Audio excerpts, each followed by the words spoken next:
He built a business on fairness and respect, but when he walked into his own store undercover, he faced something he never expected. Ignored, dismissed, and treated like he didn't belong by his own employees.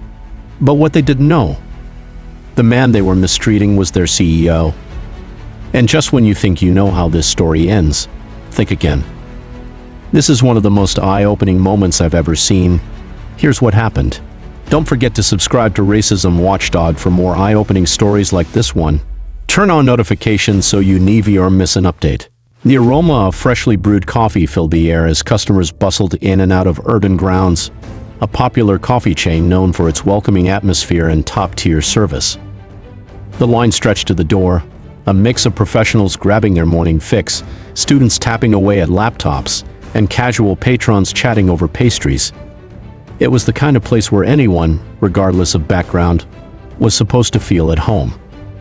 But today, Noah Reed, the man who built this empire, wasn't here as the celebrated CEO. He wasn't wearing his usual tailored suit or stepping out of a chauffeured car. Instead, he blended into the crowd. A simple black hoodie, worn jeans, and sneakers. No entourage, no VIP treatment. Just an ordinary customer. To the world, Noah was a self-made businessman, a visionary who had turned a single struggling coffee shop into a national brand. But to him, success had never been about money alone. He had founded Urban Grounds on three core principles: excellence, opportunity, and respect. His stores were meant to be safe spaces for everyone, built on fairness and inclusion. Lately, though, something had been gnawing at him.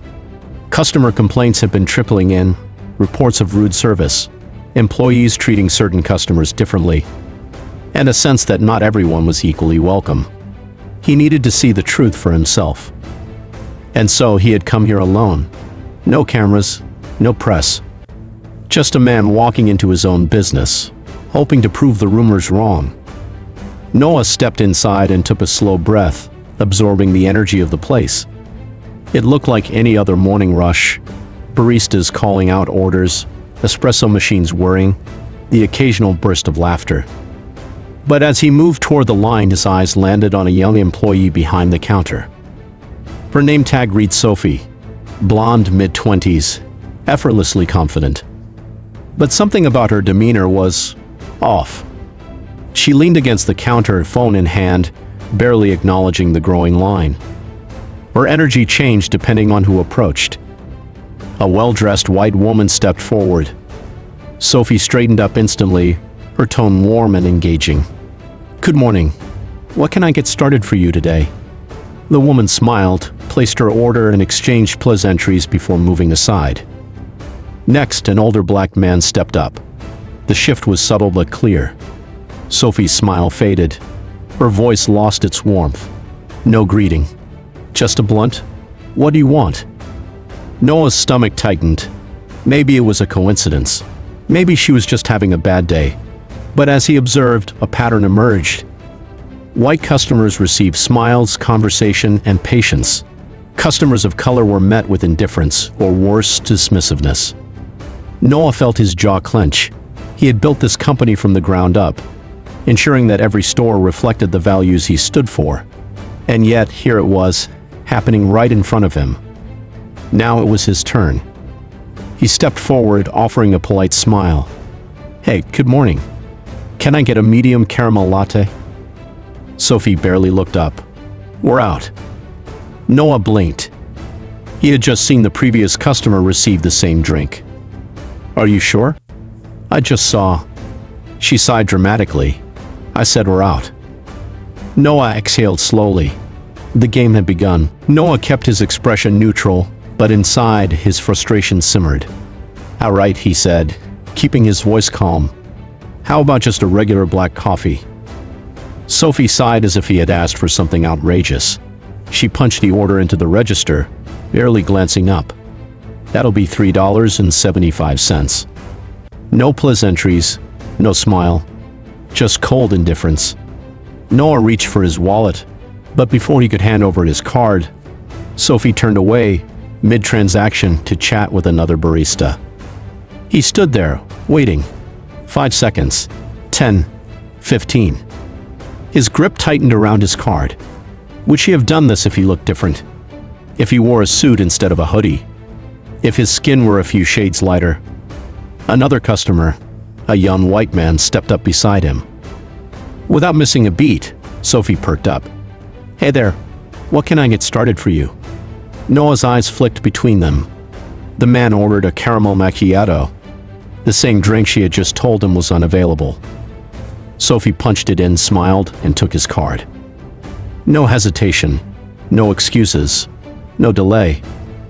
Noah inhaled deeply. He was used to being the most powerful man in the room, used to walking into boardrooms where people rushed to shake his hand. But today he was invisible. Noah turned slightly, scanning the room. Did anyone else notice? A few people in line exchanged uncertain glances, their brows furrowed. Others avoided eye contact altogether, pretending not to see what was happening. One woman, a middle-aged black customer, pressed her lips into a thin line, clearly biting back words. Her fingers tapped impatiently against her wallet. A man in a business suit, standing near the pickup counter, shook his head slightly but said nothing. And then there were those who seemed completely indifferent, either too caught up in their own world or simply unwilling to acknowledge what was right in front of them. The silence was loud. Noah clenched his jaw. This wasn't just about bad customer service. It wasn't just about one rude employee. This was systemic. He had worked too hard, built too much, to allow this kind of culture to fester in his company. Sophie finally turned back toward him, her expression bored. "Are you still here?" Noah exhaled slowly, his patience thinning. "I was waiting to pay for my coffee." She rolled her eyes, snatched his card, and swiped it through the reader with unnecessary force. The receipt printed, and she shoved it across the counter without a word. A hot, tense silence settled over the moment. Noah held her gaze, not with anger, but with certainty. This wasn't over. He took his receipt and moved aside, but he wasn't leaving. He wanted to see exactly how deep this went. As he waited, he watched, and what he saw only confirmed his worst fears. Another black customer, a young woman in a blazer, approached the counter. Sophie's demeanor shifted again, her body language colder, her tone clipped. The woman asked for a simple green tea. "We're out." The exact same lie. The woman frowned. "Are you sure?" "I see. I said we're out." Noah saw the flicker of frustration in the woman's face, the all-too-familiar resignation. She hesitated, as if debating whether to push back. Then, with a tight nod, she stepped out of line and walked toward the door. Noah had seen enough. He reached into his pocket and pulled out his phone. With a few taps, he sent a message. It was time. 30 seconds later, the doors swung open. A small team of well-dressed professionals strode inside. Executives from Urban Ground's corporate office. They moved with purpose, their presence commanding attention. The energy in the cafe shifted instantly. Employees straightened up. Conversations quieted. Customers glanced around, sensing something was happening. Sophie, still leaning against the counter, barely noticed, until her coworker nudged her and whispered something urgently in her ear. Her head snapped up. Her eyes darted across the room, landing on Noah. His hoodie, his jeans, his ordinary presence. She didn't recognize him. Not yet. Noah stepped forward, rolling his shoulders back. When he spoke, his voice was steady. "Can I have everyone's attention?" The room fell into silence. Sophie's brow furrowed, confusion flickering across her face. "Wait, who are you?" Noah smiled. "Here it comes." Noah let the silence hang in the air for a moment, letting the weight of it settle. Every pair of eyes in the cafe was now on him. The executives behind him stood firm, their presence adding gravity to the situation. Sophie shifted uncomfortably, straightening her posture. Her confidence wavered. "I ask, who are you?" She repeated, this time her voice quieter. Noah took a step closer, meeting her gaze.